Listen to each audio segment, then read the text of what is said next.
Greetings. This is part 6 of To the Brink.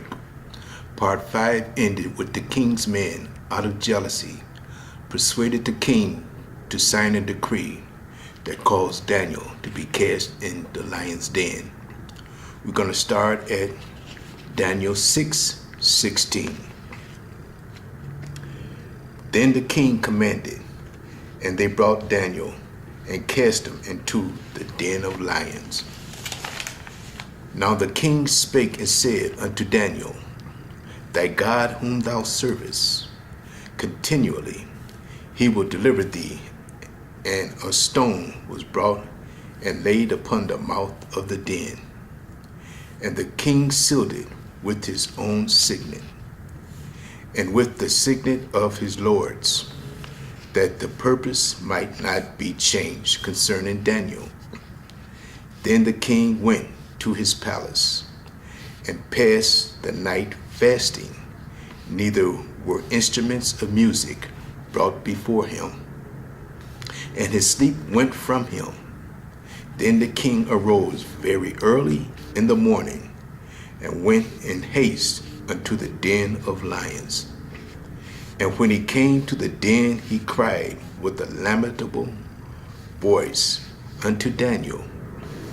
And the king spake and said to Daniel, O Daniel, servant of the living God, is thy God whom thou servest continually able to deliver thee from the lions? Then said Daniel unto the king, O king, live forever. My God has sent his angel and has shut the lion's mouth, that they have not hurt me. For as much as before him innocency was found in me, and also before thee, O king, have I done no hurt. Then was the king exceedingly glad for him, and commanded that they should take Daniel up out of the den. So Daniel was taken up out of the den, and no manner of hurt was found upon him, because he believed in his God, meaning he believed with his obedience to God. That's why innocency was found in him before God.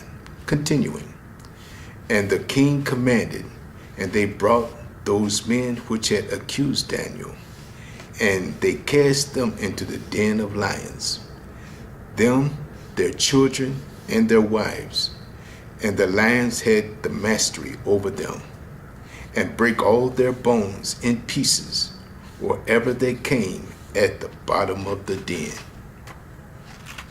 Notice, it says in the 16th and 20th verses that Daniel served God continually, even at the brink, by being cast into the den of lions. He didn't stagger at the brink. Notice also how God revealed himself to the king, as the king speaks in the 26th and 27th verses of the 6th chapter. I make a decree that in every dominion of my kingdom, men tremble and fear before the God of Daniel, for he is the living God and steadfast forever, and his kingdom that which shall not be destroyed, and his dominion shall be even unto the end. He delivereth and rescueth, and he worketh signs and wonders in heaven and in earth, who hath delivered Daniel from the power of the lions. God made himself known to the king because he had a tender heart. Listen how the disciples was brought to the brink in Luke 8:22-25. Now it came to pass on a certain day that he went into a ship with his disciples, and he said unto them, Let us go over to the other side of the lake. And they launched forth, but as they sailed, he fell asleep. And there came down a storm of wind on the lake, and they were filled with water and were in jeopardy. And they came to him and awoke him, saying, Master, Master, we perish. Then he arose and rebuked the wind and raging of the water, and they ceased, and there was a calm. And he said unto them, Where is your faith? And they being afraid wondered, saying one to another, What manner of man is this? For he commanded even the winds and the water, and they obey him.